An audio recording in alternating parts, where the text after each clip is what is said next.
Seth Rollins out of SummerSlam 2025? You won't believe what just happened backstage in WWE. In a shocking turn of events, Seth Rollins has suffered a serious injury that will keep him out of SummerSlam 2025. This exclusive backstage update has fans everywhere stunned and asking, what's next for the architect? In this video, we break down everything that happened to Seth Rollins, what WWE officials have confirmed so far, and what this means for the future of the World Heavyweight Championship. Don't miss this urgent update from behind the scenes at WWE RAW. Imagine the lights of the WWE Performance Center dimming under the weight of silence. In a room usually buzzing with energy, where rising stars polish their craft and legends pass on their wisdom, there is now only a hushed intensity. The phone lines are hot, security has doubled, and somewhere deep within the building, a storm is about to break. At the center of it all stands a man who has both built and bled for this industry. Paul Triple H Levesque. But today, even the game's voice trembles. Because what he's about to announce will send shockwaves not just through the locker room, but across the entire wrestling world. The kind of announcement that changes everything. An injury that no one expected, and a return no one was ready for. Seth Rollins, the architect, the visionary, the man who carried WWE on his back for months, is out. And Roman Reigns, the once silent tribal chief, has chosen this moment to return. But why now? Why so suddenly? And what exactly did Triple H say behind those locked conference doors, where not even the cameras were allowed to roll? Sources say it started with a phone call at 3:12 a.m. Triple H was in Orlando, reviewing NXT talent footage, when his phone vibrated on the desk. It wasn't a number he recognized, but something about the timing made him answer. On the other end was a voice he hadn't heard in months, gravelly, quiet, but unmistakable. "I'm ready," the voice said. Triple H didn't speak at first. He didn't need to. Because that voice was Roman Reigns. Reigns had been off the grid for nearly 100 days. No public appearances. No interviews.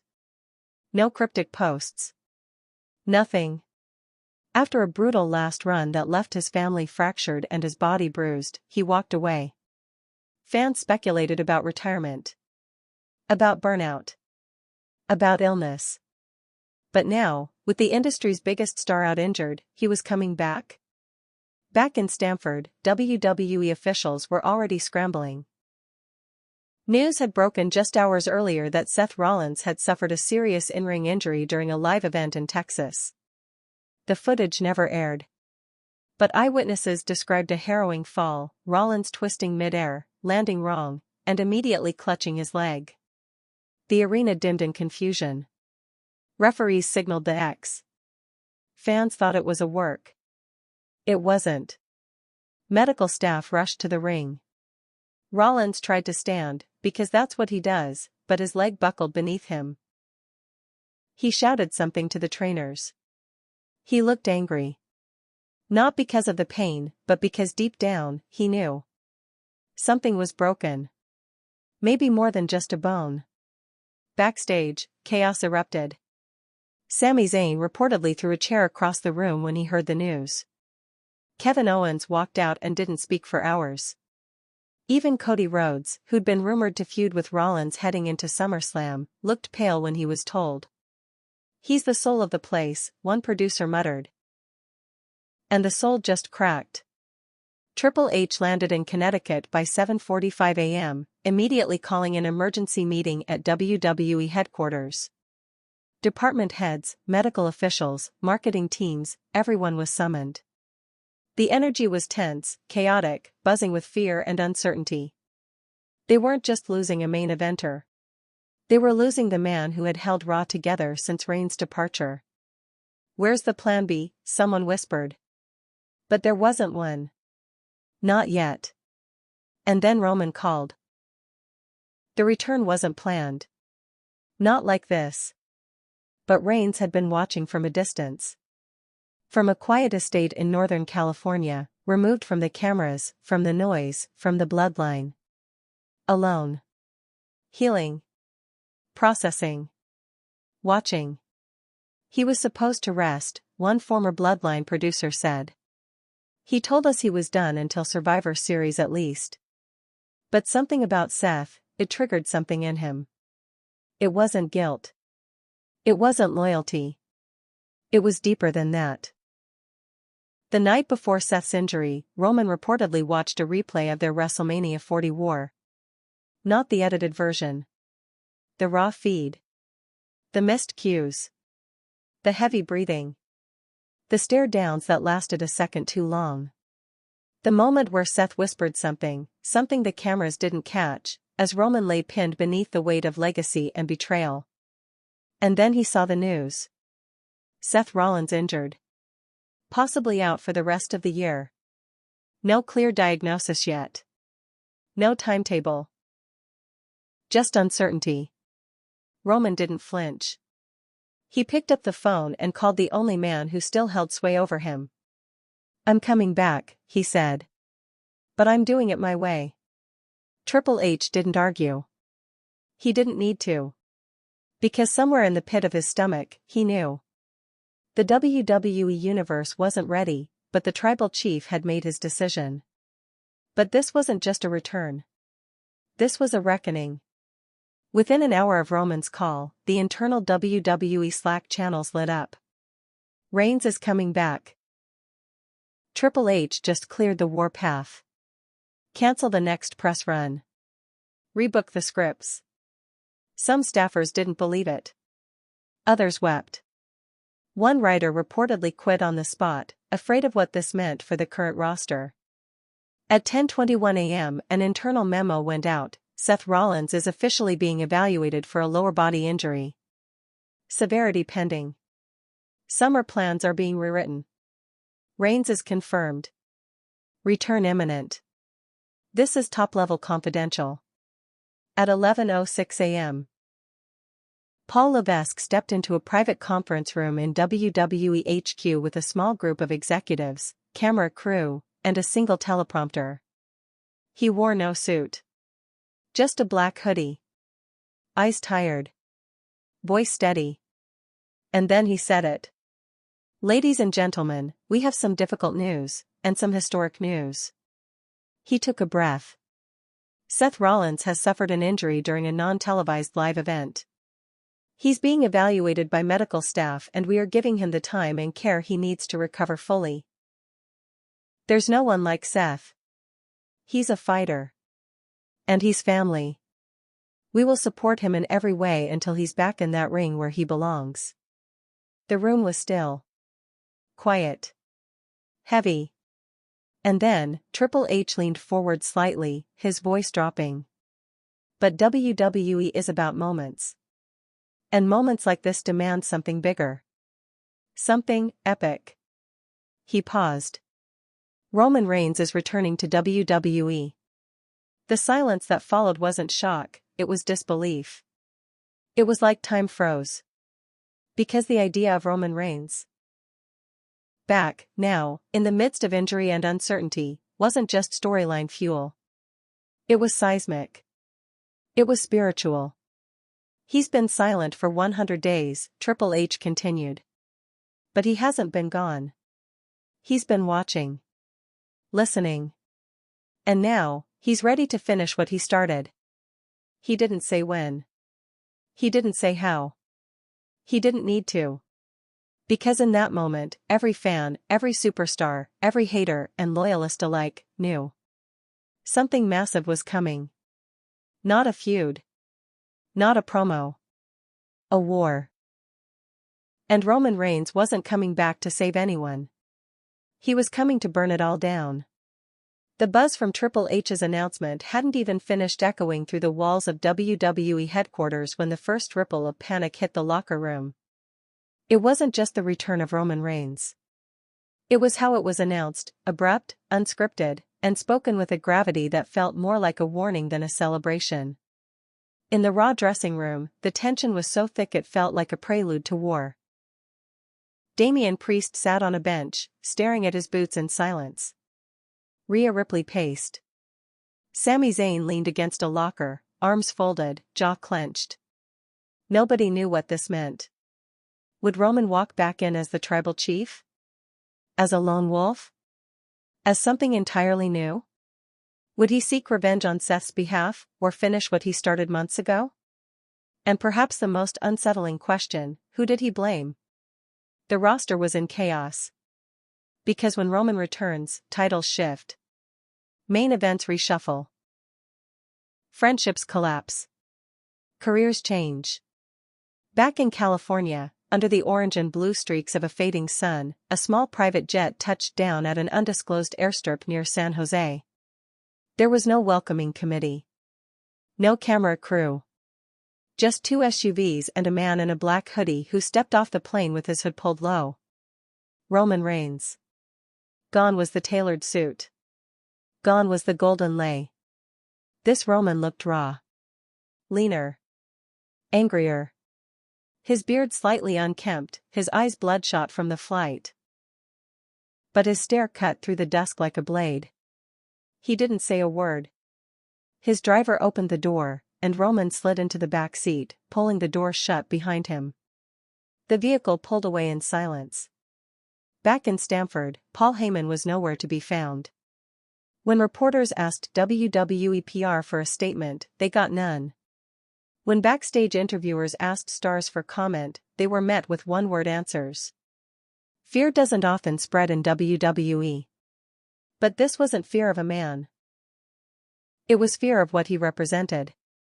Because Roman Reigns is not just a performer. He's a hierarchy. A legacy. A fracture line running straight through the very foundation of WWE. And now he was returning, without a leash. But behind the scenes, something else was happening. According to internal sources, the decision to bring Roman back wasn't entirely spontaneous. There had been quiet talks, hushed messages passed through intermediaries.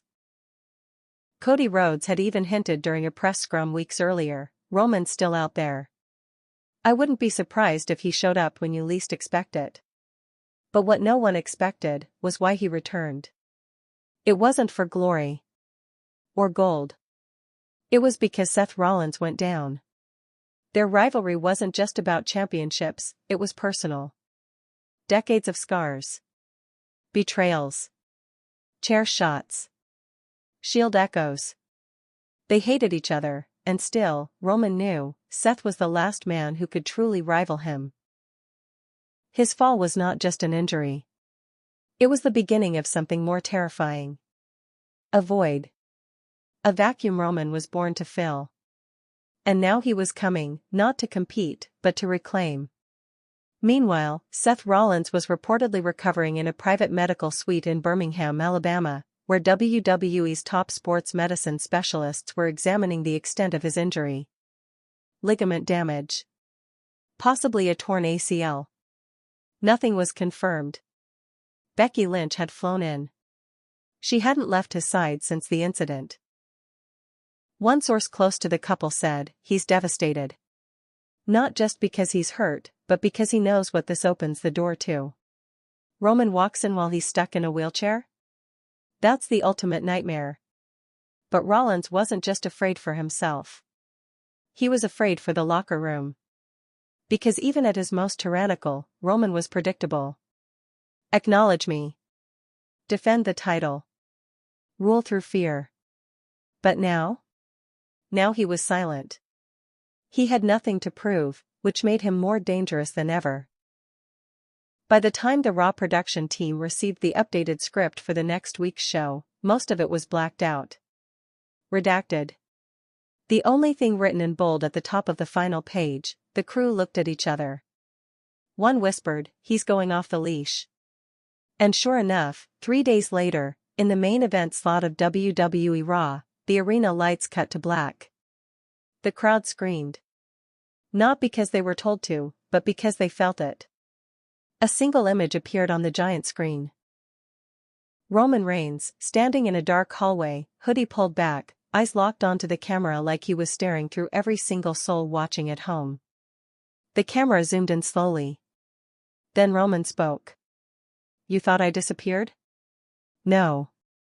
His voice was low, almost cold. "I was waiting. Watching. Because I knew this house would fall without me. I knew this kingdom would crumble the second the architect slipped. The crowd buzzed. Murmurs echoed in the arena. Roman stepped forward. You broke your body trying to fill my shoes, Seth. And now you're lying in a bed. Broken. Hollow. And all I did was wait. He paused. And then he smiled. But now. I build it back. My way. He dropped the mic. The screen cut to black. No entrance music. No fireworks. Just silence. And the sound of the world remembering why he was called the head of the table. Backstage, as the Raw broadcast cut to commercial, the silence was deafening. Agents looked at each other, eyes wide. Writers scrambled to figure out how to salvage their next show. Production assistants stood frozen in the gorilla position, waiting for instructions that never came. Roman Reigns had returned, not as a savior, but as a shadow, and no one knew what he would do next. But the loudest silence of all came from Paul Heyman. The man who had once called himself the wise man of the bloodline had not posted a single statement. No tweet. No backstage whisper. No press conference appearance. Nothing. Because Paul Heyman was terrified. You see, Heyman had bet everything on the idea that Roman Reigns was done. After Reigns walked out on the bloodline and vanished into exile, Heyman pivoted, quietly aligning with Seth Rollins and positioning himself as the mastermind behind WWE's next generation. He whispered in the ears of executives. He brokered deals behind closed doors. And when Seth rose to the top, Heyman re-emerged as the genius behind the architect's throne. But now? His golden prince was in a hospital bed. And the tribal chief was back. Heyman was seen leaving WWE headquarters just hours after Triple H's announcement. Alone. No entourage. No Roman. No security. According to one anonymous staffer, he looked pale. Like he saw a ghost. I don't think he ever expected Roman to come back, especially like this. But Roman hadn't forgotten him. In fact, sources claim Roman made just 2 calls after landing in California. One to Triple H. The other, to Paul Heyman. And when Heyman answered, all Roman said was, "You betrayed me." Then hung up. The message was clear, there will be a reckoning. But Heyman wasn't the only one bracing for impact. Cody Rhodes, the American Nightmare, who had spent the last few weeks openly calling out Seth Rollins for a SummerSlam match, found himself caught in a vacuum. With Seth out, Cody was left directionless, until Roman's promo. I build it back. My way. Those words rang in Cody's ears long after Raw went off air. He knew what it meant. It meant Roman wasn't coming for titles. Not at first. He was coming for order. For loyalty. For respect. And that meant Cody, a man who had vowed to finish the story against Roman, was back on his list. Sources say Cody pulled Triple H aside after Raw. The conversation was private, but onlookers say Cody's voice was tense. He's not the same, is he? Cody asked. No, Triple H replied. He's worse. Because the Roman Reigns who walked out on WWE 100 days ago had been exhausted. Fractured.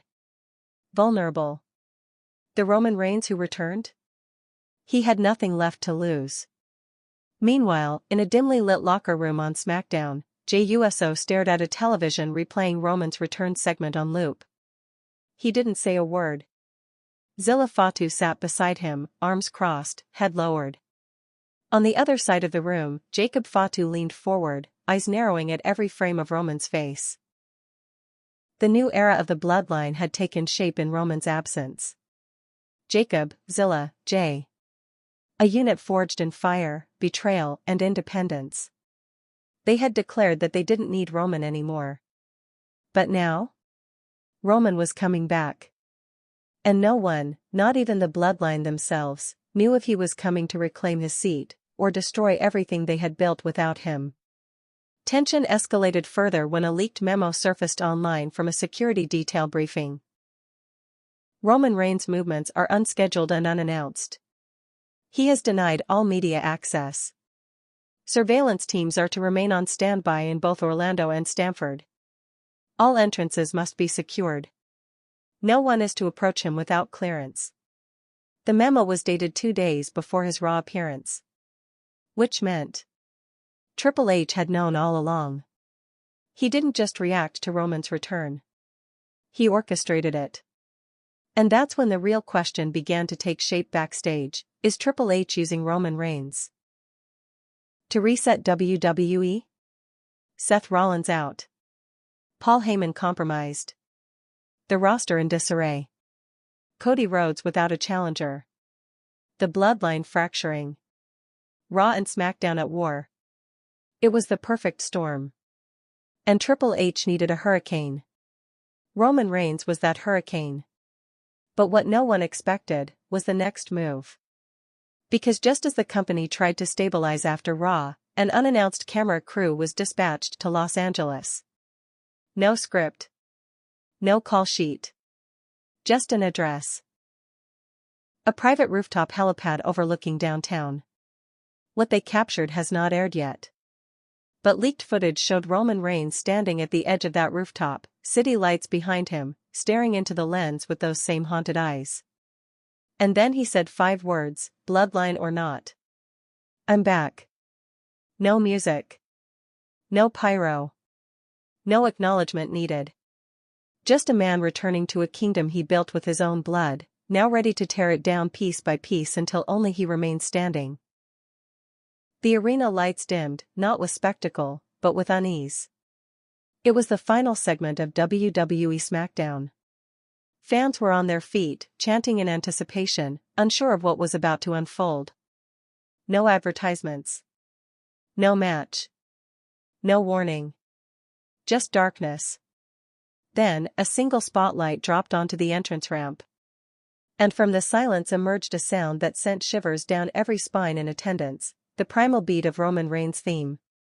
Slowed. Distorted. Ominous. The crowd erupted. Not in the usual frenzy of cheers or boos, but in gasps. Screams. Shock. Because the man who stepped through the curtain wasn't dressed in the Bloodline's armor. No Red Lay. No Usos flanking him. No Paul Heyman. Roman Reigns walked alone. Black hoodie. Black boots. Hair tied back. No pyro. No smoke. Just presence. He moved slowly, each step like a death toll echoing through the arena. And then the camera cut.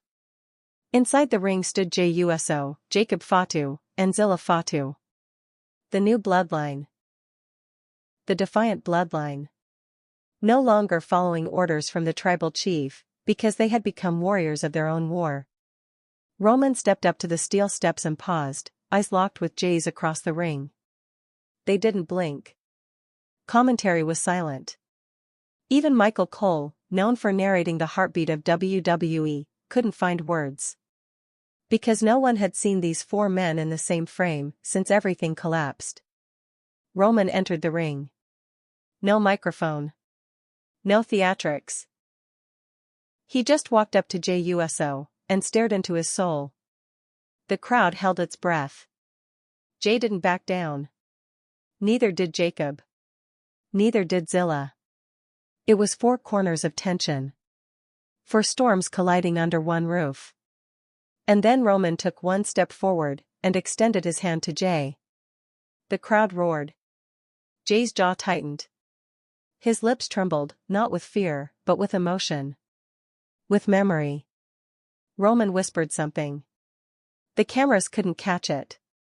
But Jey's head tilted slightly. Jacob and Zilla tensed, ready to step in. But Jey shook his head and backed away. The crowd lost its mind. Roman's hand fell to his side. A flicker of something passed through his eyes: anger? Hurt? Acceptance? And then Jacob Fatu stepped forward. The Samoan werewolf. The wild card of the family. The man who had spent months making it clear that he needed no one. And he did the unthinkable. He got in Roman's face. Forehead to forehead. The camera zoomed in. No words. Just primal fury. Generation versus generation. Legacy versus instinct. And then Jacob smirked. He stepped back. And with one brutal motion, spit at Roman's boots. The arena gasped. Roman didn't flinch. He just looked down at the spit, then up at Jacob, and laughed. But it wasn't humor. It was prophecy. He turned his back, on Jacob, on Jay, on the entire bloodline, and walked out of the ring without throwing a single punch. Because this wasn't his battlefield. Not yet. Backstage, Triple H was watching. His eyes narrow. His fingers steepled. And beside him sat a man we hadn't seen all night. Paul Heyman. The screen zoomed in on Heyman's trembling hands. Triple H looked at him, voice low. You built a dynasty, then lost control of it. Heyman didn't respond. And then Triple H stood, adjusting his jacket. Now I rebuild it. My way. He handed Heyman a file. The label on the cover read, Bloodline vs. Bloodline, Survivor Series, War Games proposal. Heyman's eyes widened. You're going to make them fight? Triple H's smile was cold. No, they're going to destroy each other. I'm just giving them the ring. The next morning, WWE headquarters was no longer just buzzing, it was burning. The events of SmackDown had gone viral. Roman Reigns had returned. Jacob Fatu had spit at his feet. Jey Uso had walked away from a hand that once defined his career. And now, Triple H was quietly planting the seeds of a battle that could unravel everything the Anoa'i dynasty had built for generations. Inside a private executive boardroom, the atmosphere was clinical but combustible. Triple H stood at the head of a long glass table. No corporate jargon. No pleasantries. Just the man holding the fate of WWE in the palm of his hand. This is happening, he said, eyes scanning the stunned faces of executives, creative leads, and security coordinators. War Games. Survivor Series. Bloodline versus Bloodline. A hush fell over the room.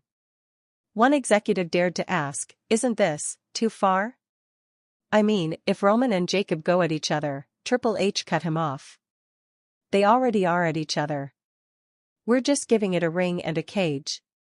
Meanwhile, back in Florida, cameras followed Roman Reigns silently entering the WWE Performance Center, not for a promo, not for a press shoot, but for a closed-door meeting. One security officer was heard saying, he requested the ring be cleared. No talent. No trainers. Just him. He stayed inside the ring for nearly 90 minutes. Alone. No mic. No crowd. Shadowboxing. Preparing. And in the shadows of that empty arena, Paul Heyman watched from the balcony. He didn't speak. He didn't move. But he watched, haunted, regretful, calculating. Later that day, WWE released an official teaser trailer. No audio. Just stark visuals, a close-up of Roman Reigns' blood-stained glove. Jacob Fatu running ropes, eyes wild, face lit by flickering red lights. Jey Uso sitting in a dark room, clutching a photo of him and Roman in their Shield-era gear. Zilla Fatu standing over Solo Sikoa's downed body in a dimly lit gym. A clipboard labeled Survivor Series, War Games stamped with Triple H's executive seal. At the end of the teaser, one line flashed across the screen, one family. One cage. No forgiveness. Internally, WWE's production team was briefed on the chaos to come. Survivor Series 2025 would not feature champions defending belts. It would not feature tag team battles or celebrity cameos. It would feature one match. War Games. 2 rings. One steel structure. And 6 men bound by blood, betrayal, and legacy. Team Roman was still being finalized. Team Bloodline, however, was already drawing battle lines: Jacob Fatu, JUSO, Zilla Fatu, plus one mystery member, because somewhere in the noise, whispers began surfacing of an unconfirmed fourth participant. A former WWE star. Someone long exiled. Someone the Bloodline had disowned. Sami Zayn. Sources close to creative hinted that Sami, who had distanced himself from WWE programming in recent months, was quietly approached with a proposition. A chance to finish what he started when he betrayed Roman Reigns over a year ago. A chance to walk back into the lion's den with nothing but revenge. At the same time, Roman was recruiting too. Not from within WWE, but from his own exile. Reports suggested he had reached out to Solo Sikoa, not to recruit him, but to confront him. Because Roman hadn't forgotten what Solo did. He hadn't forgotten how his own blood watched silently when Jacob declared war on him. But before Survivor Series, Roman wanted closure. And that meant one more segment, one final ultimatum. On the next episode of SmackDown, WWE advertised a single appearance: Roman Reigns demands an audience with Triple H live. The segment was saved for the final 5 minutes of the show. The lights cut out. The arena fell silent. Triple H stood in the ring, wearing no tie, no microphone, just his game face. The Titantron lit up. Roman's music didn't play. There was no fanfare. No theatrics. Just Roman walking to the ring with that slow, deliberate pace. The weight of a dynasty behind him. When he entered, the crowd erupted. Roman stared at Triple H. Then took the mic. His voice was low.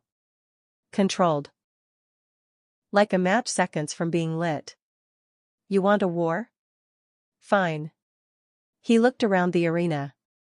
You put my family in a cage. You let them fight each other like animals. You want Roman Reigns to bleed for you one more time? He stepped closer. I'll give you your war, Hunter. But when it's over, when I finish this, when I take all of them out, Jacob, J.